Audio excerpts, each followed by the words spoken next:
안녕하세요. 저는 5살 딸과 9살 아들을 키우고 있는 여자입니다. 남편과 저는 원래 오래된 구축 아파트 전세로 살다가 1년 전 신축 아파트를 분양해 들어오게 되었습니다.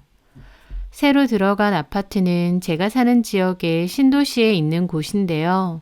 학교나 편의시설 등 주변 인프라가 좋아서 아이를 키우는 신혼부부가 특히 많은 곳입니다. 그토록 원했던 내 집, 착하고 귀여운 아들과 자상한 남편, 꾸준히 잘 해오고 있는 나의 일, 모든 게 다 저에게 좋은 상황이고 감사하죠. 다만 이렇게 평온이 찾아오기 전에 꽤나 폭풍 같은 시간도 있었답니다. 바로 제 여동생 때문이었어요. 저에게는 친구처럼 아주 가까운 2살 터울 동생이 있습니다. 서로에게 가장 친한 친구처럼 지냈었죠. 동생은 엄청 밝고 긍정적이고 웃음도 많아서 동생이 웃으면 주변이 다 환해지는 느낌이 드는 사람이었습니다. 인기도 많고 유명 화장품 회사 MD로 일을 해서 능력도 뛰어났죠. 잘 나가는 동생에 비해 저는 취업도 안 되고 자존감이 많이 떨어져 있을 때가 있었습니다. 취업도 안 되고 나는 참 한심해. 그때 동생이 저를 참 많이 위로해 주었어요. 하지만 한창 못났게 굴던 시절이라 한 귀로 듣고 한 귀로 흘렸는데 그때 동생이 저에게 책과 함께 작은 메모 하나를 주더라고요. 서두를 필요도 없다. 반짝거릴 필요도 없다. 그저 자기 자신이면 충분하다. 작가 버지니아 울프의 말이었습니다. 그걸 보고 참 울기도 많이도 울고 위로를 받았네요. 저보다 어리지만 꼭 언니 같은 동생. 제가 힘든 일이 있으면 동생은 언제나 저를 진심으로 위로해주고 붙돋아 주었어요. 좋은 일에는 저보다 기뻐해주고 힘든 일에는 늘 진심으로 저를 위로해 주었죠. 그렇게 서로 결혼도 했습니다. 동생의 남편인 제부는 보험회사에서 계리사로 일하고 있었어요. 연봉도 세고 꽤 능력 있는 사람이었죠. 소개로 만난 저희 동생을 내내 쫓아다니다가 결국 결혼까지 한 겁니다. 제부는 성격도 싹싹하고 인상도 좋고 무엇보다 저희 동생을 너무 좋아하는 게 보였어요. 그래서 저희 부모님도 저도 다 제부가 마음에 들었습니다. 저희 동생하고도 참 잘 어울렸고요. 그렇게 제부에겐 동서지간인 저희 부부와 한 번씩 밥도 먹고 캠핑도 갔었어요. 남편들끼리도 잘 맞아서 친하게 잘 지냈죠. 제부는 동생이 여전히 예쁘고 설렌다고 했고 동생도 제부를 참 많이 사랑했어요. 그 모습이 얼마나 보기 예쁘고 좋던지요. 하지만 동생이 결혼하고 2년 뒤 동생의 행복은 산산조각이 났습니다. 한동안 동생이 연락이 뜸하더라고요. 저도 그때 한창 일이 바빠서 신경을 못 쓰다가 문득 무슨 일 있나 걱정이 되더라고요. 그렇게 동생네 집을 찾아가게 됐는데 너무 놀랐습니다. 깔끔한 성격의 동생네 집이 개판이 되어 있었어요. 게다가 동생도 푸석푸석하고 살까지 빠져 퀭하게 있더라고요. 술 냄새도 어렴풋이 나고요. 유미야, 이게 다 뭐야? 너는 꼴이 왜 이렇고? 동생은 아무것도 아니라고 했지만 도저히 아무것도 아닌 꼴이 아니었습니다. 어떻게 된 거냐고 묻자 그제야 두 손으로 얼굴을 가리고 펑펑 울더군요. 고서방 바람났어 언니. 너무 충격적이었습니다. 정말 그 사람이 그럴 줄 몰랐다라는 말이 있잖아요. 다른 사람은 다 몰라도 제부가 그럴 줄은 꿈에도 몰랐어요. 막말로 저희 남편이 바람을 폈다고 해도 그토록 놀라진 않을 정도였습니다.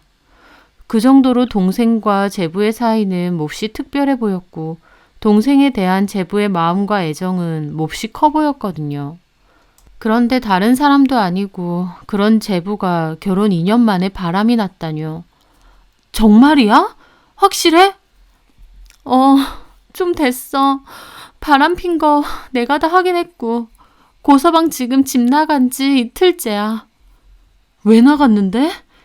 그년이랑 산다고. 이혼해달라고. 뭐라고? 이것들이 진짜?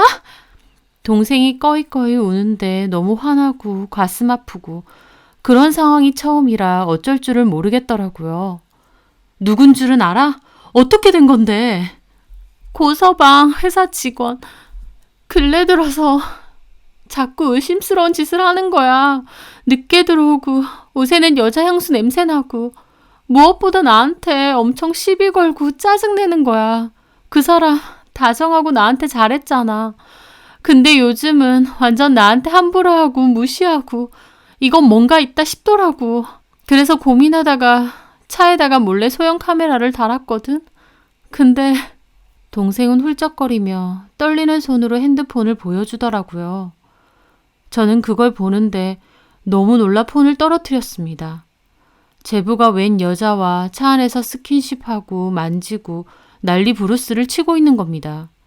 좀 어둡긴 하지만 화면 속 그 남자는 제부가 맞았습니다. 저도 너무 충격인데 동생은 오죽할까 싶더라고요. 동생도 거의 절규하듯 바닥에 엎드려 울더군요. 이것들이 미쳤나 진짜? 이거 제부 보여줬어? 이거 보여줬어. 그랬더니 지가 더 난리대? 나보고 스토커냐면서 어디서 함부로 몰카를 찍냐고 고소한대 나를. 뭐라고? 제부, 아니 그 자식 머리가 어떻게 된 거 아냐? 바람은 지가 펴놓고 너를 고소한다고? 그 사람 완전 눈 돌았어. 나도 이런 일 있고 깨달았는데 그 사람 사랑에 눈 돌아가면 앞뒤 안 보이나 봐. 나한테도 그렇게 했잖아. 결혼해달라고 그렇게 매달리고. 이제는 그 기집애한테 완전 빠졌나 봐. 동생은 하염없이 눈물을 흘렸습니다. 늘 밝고 활기차던 동생이 이렇게 처절하게 우는 모습을 보자 너무 가슴이 아프더라고요. 그 회사 찾아가자. 가만 안 둬. 그 여자 회사 그만뒀대. 애초에 계약직이어서 재계약도 안 됐고 그냥 그만뒀다는데 아마 고서방 그 여자 집 간 거 같아. 우리 월급 통장도 각자 관리하잖아. 바람 피는 거 알고 내가 얼마 전에 고서방 통장 뒤져봤는데 그 여자한테 돈도 엄청 보내줬더라고. 완전 그 여자한테 눈 돌았어. 나한테 이혼해달라고 하고. 저는 같이 눈물을 흘리며 동생을 안아주었습니다. 어떻게 이런 일이 생기나 가슴만 아프더라고요. 우린 끝났어, 언니. 그 사람도 마음 떴고 나도 이런 꼴 다 보고 더 이상 살 수 없어. 그래, 끝내. 이혼 아무것도 아니야. 너 그런 놈 때문에 이렇게 울고 할 필요도 없다. 완전 쓰레기 같은 놈이었는데 너나 우리 가족 다 속은 거야. 끝내자. 증거도 다 있고 언니랑 변호사 사무실 가자. 저는 그렇게 동생과 함께 이혼 소송을 준비하게 되었습니다. 하지만 동생은 정신적인 충격이 너무 컸던지 결국 회사도 휴직하고 집안에 틀어박혀 지냈어요. 그 때문에 제가 나서서 동생의 이혼 소송을 대리로 준비해야 될 정도였습니다. 동생은 정신적 충격에 의한 우울증이 왔고 약 먹고 병원 다니고 집에서도 잠만 자꾸 자려고 하더군요. 남편을 너무 사랑하고 믿었던 만큼 배신감과 충격도 큰 것 같았습니다. 나중에 얘기해서 알았지만 제부가 동생을 밀어서 동생이 다치기도 했대요. 하지만 남편에게 그렇게 폭행당했다는 게 너무 수치스러워 진단서도 안 끊고 흐지부지 지나갔었다네요. 동생을 그토록 사랑한다던 제부가 증거 동영상 내놓으라고 또 이혼해달라고 동생을 밀치고 위협까지 했으니 동생은 너무 충격적이고 아직도 무섭다고 했습니다. 동생은 그 여자 번호 및 신상으로 그 여자 SNS까지 다 뒤져봤더라고요. 저도 그 여자 사진을 다 봤습니다. 내연녀라고 해서 완전 여우 같은 느낌의 여자일 줄 알았는데 너무 순하고 평범한 이미지의 여자라서 더 놀랍더라고요. 동생은 소송은 소송인데 이 여자를 한번 직접 보고 싶다고 했습니다. 저는 동생이 그렇게 하길 원한다면 해야 된다고 생각했어요. 그래서 찾아가기로 했죠. 상간소송 소장을 보내야 되기 때문에 전화번호만 알면 변호사가 통신사에 주소 조회를 할 수 있거든요. 그렇게 알아낸 주소, 동생 동네에서 그리 멀지 않은 곳의 빌라였어요. 그렇게 저는 동생을 태우고 그곳을 갔습니다. 그 빌라 앞에서 주구장창 기다렸어요. 몇 시간이나 아무 말도 하지 않고요. 한참 기다리던 끝에 제부차가 들어오더니 빌라 앞에 주차를 했고 제부와 그 내연녀가 내리는 게 보이더라고요. 사진과 동생이 찍은 동영상으로 얼굴을 봤는데 실제 얼굴은 처음이었어요. 두 사람이 팔짱 끼고 몹시 다정하게 들어가는 걸 보자 저도 너무 열받더라고요. 동생이 걱정돼 쳐다보니 동생이 저보곤 가만 있으라고 하며 갑자기 차문을 열고 달려나갔습니다. 너무 순식간이었어요. 저는 너무 놀랐죠. 일단 저는 차 안에서 상황을 보고 있었어요. 동생이 소리 지르며 나타나자 그 두 사람이 놀랐고 동생이 뭐라고 따지더니 그 여자를 확 당기는 거예요. 팔짱을 풀려고 하는 것 같더라고요. 그런데 그 순간 그 여자는 동생을 확 밀어버렸고 동생은 바닥에 패대기 쳐졌습니다. 저는 놀라서 달려갔죠. 이 미친년이 어딜 손을 대! 제가 나타나서 동생을 부축하자 제부는 약간 놀라고 그 여자는 막 짜증을 내더라고요. 이 여잔 또 뭐야? 이봐요. 작작 좀 하세요. 어차피 이혼 소송 중 아니에요? 내연녀의 상상 초월 뻔뻔함에 말문이 막혔습니다. 저도 뭐라고 하고 싶은데 그 순간 도저히 아무 말도 안 나오더라고요. 내연녀와 제부는 저희를 훑어보더니 집 안으로 들어갔고 저와 동생은 너무 황망하게 있었어요. 사람이 너무 기막힌 일을 당하니 머릿속이 컴컴해지고 아무것도 못하겠더라고요. 그날 동생을 집에 데려다 줬고 저도 집으로 돌아왔는데 아무것도 못하고 바보같이 당한 게 정말 생각할수록 화병이 날 정도였습니다. 동생을 위해 제가 그것들 싸닥이라도 날리고 난리쳤어야 되는데 왜 그 순간 그냥 말문이 막혀서 가만히 있었을까 싶더라고요. 그 일 이후 동생은 이혼을 했습니다. 위자료 소송도 진행했고요. 상대 변호사가 불법으로 취득한 영상이라고 주장해서 벌금도 내야 했지만 어쨌든 확실한 증거가 있기에 동생의 승소로 끝이 났어요. 하지만 소송에서 이긴다고 동생의 상처도 없어지는 건 아니었습니다. 동생은 한동안 힘들어했어요. 하지만 저도 동생에게 그것들 보란 듯이 잘 살라고 얘기해줬고 동생도 다시 일어서려고 노력했습니다. 시간이 약이라는 말처럼 점차 동생도 많이 좋아졌어요. 그것들은 어떻게 됐냐고요? 1년 후 제부, 아니 동생의 전남편 얘기를 듣게 되었습니다. 내연녀 위자료 비용까지 다 내줬고 살림도 차렸다는데 그것들 1년도 못 살고 헤어졌대요. 제부가 일방적으로 버림받았다고 했습니다. 게다가 제부 회사에도 소문나서 제부는 일 그만두고 한동안 쉬다가 다른 곳으로 옮겼대요. 하지만 같은 업계다 보니 제부를 보는 시선이 좋지는 않다고 했습니다. 이 이야기는 어떻게 들었냐고요? 제부가 술 먹고 동생에게 잘못했다고 자기 벌 받는 것 같다고 전화해서 한 말이거든요. 저는 그 얘기 듣고 동생한테 다시는 그 인간 전화 받지 말고 수신 차단해버리라고 욕을 한 바가지 했어요. 또 한편으론 그 인간도 조금이라도 벌 받은 것 같아 다행이다 싶기도 했죠. 하지만 제부의 말로 그 내연녀는 자기 버리고 다른 남자에게 임신해서 결혼까지 했다고 했습니다. 그 내연녀도 참 대단하다 싶더라고요. 어느 드라마의 대사처럼 잠깐 갖고 놀다 버리려고 남의 꽃밭을 망쳐놓나 싶고요. 그 후 몇 년이 흘렀지만 제 동생도 그년도 어디 가서 발 뻗고 못 살았으면 좋겠다는 소리를 술 먹으면 한 번씩 하더라고요. 저도 제발 그러길 바랬습니다. 그런데 저는 정말 생각지도 못한 곳에서 그 여자를 보게 되었고 저에게 복수의 기회가 주어졌습니다. 제가 사는 지역이 큰 곳은 아니지만 어떻게 이렇게 다시 만날 수 있나 싶었어요.